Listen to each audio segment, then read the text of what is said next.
পাথর চাপা দিয়ে তারপরে দুনিয়া থেকে বিদায় করে দেওয়া হচ্ছে। এ কোন যুগ? আইয়ামে জাহিলিয়াতের যুগে নারীরা জন্মগ্রহণ করলে যেভাবে পিতা তার সন্তানকে জীবন্ত কবর দিয়ে বিভিন্ন কায়দায় হত্যা করত, নিগৃহীত করত। জুলাই বিপ্লব কোনো ব্যক্তিকে চাঁদা দেওয়ার জন্য হয় নাই। জুলাই বিপ্লব কোনো ব্যক্তিকে বড়লোক বানানোর জন্য হয় নাই। জুলাই বিপ্লব কোনো সাধারণ নাগরিক থেকে শুরু করে বাংলাদেশের প্রেসিডেন্ট পর্যন্ত কোনো নাগরিকের বৈষম্য তৈরির জন্য জুলাই বিপ্লব হয় নাই। জুলাই বিপ্লব হয়েছে দেশের সমগ্র মানুষের খেটে খাওয়া মানুষের অধিকার নিশ্চিত করার জন্য। 5ই আগস্টের পূর্বের দিকে যান, পায়ে স্যান্ডেল ছিল না, হাতে মোবাইল ছিল না, গায়ে জামা কাপড় ছিল না। এখন বিশাল বিশাল পোশাকাদি গাড়ি ঘোড়া নিয়ে চলতে গিয়ে নিজেকে প্রশ্ন করুন, আপনি কোন কোন জায়গা থেকে বেনিফিটেড হচ্ছেন এবং অনৈতিকতা কোথায় কোথায় করেছেন। বাংলাদেশের প্রত্যেকটি রাস্তা ঘাটে, এমনকি পার্কিংয়ে, এমনকি ছোট্ট একটা ভ্যান গাড়িতে পর্যন্ত বিভিন্ন ধরনের অন্যায়ভাবে 1 গ্রুপ 2 গ্রুপ 3 গ্রুপ চাঁদাবাজি করছে। এই চাঁদাবাজিকে কেউ অ্যাকনলেজ করে রাজনীতি করবে, সেটার নাম কোনো সঠিক রাজনীতি হতে পারে না। না না, 1 পয়সার চাঁদা বাংলাদেশের কোন নাগরিক কোন জায়গায় দিবেন না, এই শপথ নিতে হবে। কোন জায়গায় চাঁদা দিব না, চাঁদাবাজদেরকে স্থান দিব না। চাঁদাবাজ আমার আপন ভাই হলেও তার সাথে সখ্যতা রাখবো না, কোন প্রকার অন্যায়ের সাথে আপোষ করব না। এই সিদ্ধান্ত না নিতে পারলে আপনি যেমন দেশপ্রেমিক না, তেমনি আপনি রাজনীতি করার অধিকার রাখেন না। পাথর মেরে মানুষের উপরে বিভৎস হত্যা, এটা কোনো বাংলাদেশের শিষ্টাচার, রাজনীতির শিষ্টাচার হতে পারে না। আমরা দেখেছি লগি বৈঠার সেই হুকুমদাতা শেখ হাসিনার নির্দেশে 2006 সালে 28শে অক্টোবর লগি বৈঠা দিয়ে মানুষের উপরে হত্যা করা হয়েছে, নৃত্য করা হয়েছে। আমরা তার প্রতিবাদ করেছিলাম গত 16 বছর। আজ আবার বিএনপির নাম করে একটি দলের কিছু সদস্য তারা আজকের চাঁদাবাজির নাম করে চাঁদা তোলার জন্য মানুষের উপরে হত্যার লেলি খেলায় মেতে উঠেছে। এটা কোনো রাজনৈতিকভাবে মেনে নেওয়ার যেমন স্থান নেই, বাংলাদেশের সমাজনীতিতে, রাজনীতিতে মেনে নেওয়ার কোনো সুযোগ নেই। যে দলেরই হন, যে মতেরই হন, যে আদর্শের হন, প্রতিপক্ষ কোনো ব্যক্তিকে ঘায়েল করতে গিয়ে পাথর দিয়ে তারপরে তার উপরে নৃত্য করে হত্যা করা, এটা চরম বিভৎস একটি রাজনৈতিক নমুনা ছাড়া আর কিছুই হতে পারে না।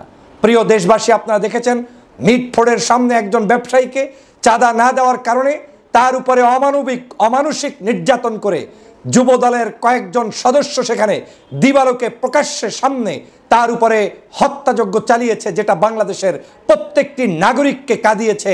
এবং এই বিভৎস চিত্র দেখে বাংলাদেশের সমগ্র রাজনৈতিক দল আজকের ফুঁসে উঠেছে। দল যত বড়ই হোক, সংগঠন যত বড়ই হোক, পাগড়ি মাথায় দিয়ে রাজনীতি করুক, কিংবা ইসলামী দল নাম দিয়ে রাজনীতি করুক, কিংবা জেনারেল অন্য কোনো দলের রাজনীতি করুক, মানুষকে হত্যা করা, মানুষের উপরে নৃত্য করা, মানুষের লাশের উপরে তারপরে বর্বরোচিত কর্মকাণ্ড করা, এটা কোনো আদর্শবান রাজনীতির চরিত্র হতে পারে না। 5ই আগস্টের জুলাই বিপ্লব হয়েছে বাংলাদেশের মানুষের মুক্তির জন্য। জুলাই বিপ্লব হয়েছে বাংলাদেশের মানুষের স্বাধীনতার জন্য। জুলাই বিপ্লব কোনো ব্যক্তিকে চাঁদা দেওয়ার জন্য হয় নাই। জুলাই বিপ্লব কোনো ব্যক্তিকে বড়লোক বানানোর জন্য হয় নাই। জুলাই বিপ্লব কোনো সাধারণ নাগরিক থেকে শুরু করে বাংলাদেশের প্রেসিডেন্ট পর্যন্ত কোনো নাগরিকের বৈষম্য তৈরির জন্য জুলাই বিপ্লব হয় নাই। জুলাই বিপ্লব হয়েছে দেশের সমগ্র মানুষের খেটে খাওয়া মানুষের অধিকার নিশ্চিত করার জন্য। কিন্তু আজকের কিছু কিছু ব্যক্তি আজকের বড় বড় রাজনৈতিক দলগুলোর নাম ব্যবহার করে তারপরে সেই জায়গায় এই ধরনের অপকর্ম করে আজকের রাজনীতিকে কলুষিত করছে, যেটার বিরুদ্ধে পূর্বেও ছিলাম, এখনো আছি, ভবিষ্যতেও থাকবো।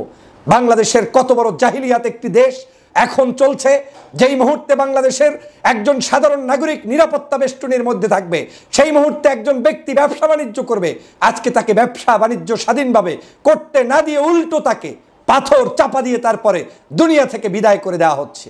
এ কোন যুগ?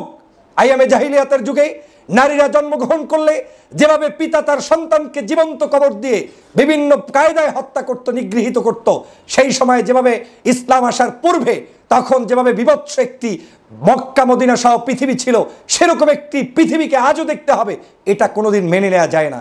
আমি তীব্র ভাষায় নিন্দা জানাই। আমি এটাকে কোনো ব্যবসা মনে করি না।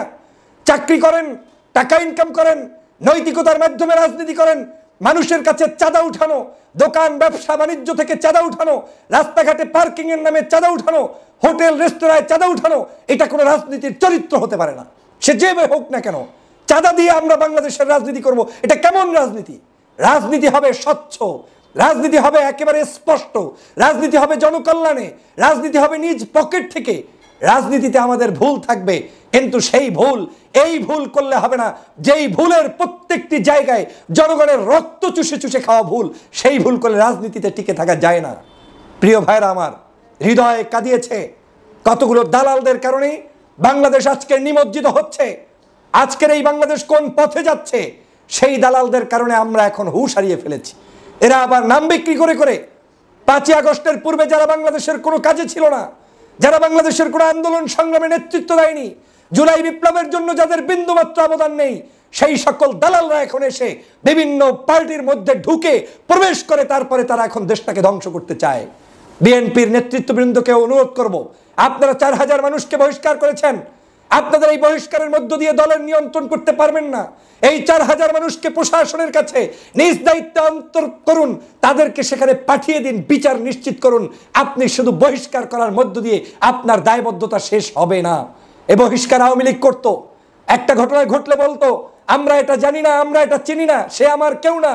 এগুলো দিয়ে দায় পাওয়া যাবে না, মুক্তি হওয়া যাবে না।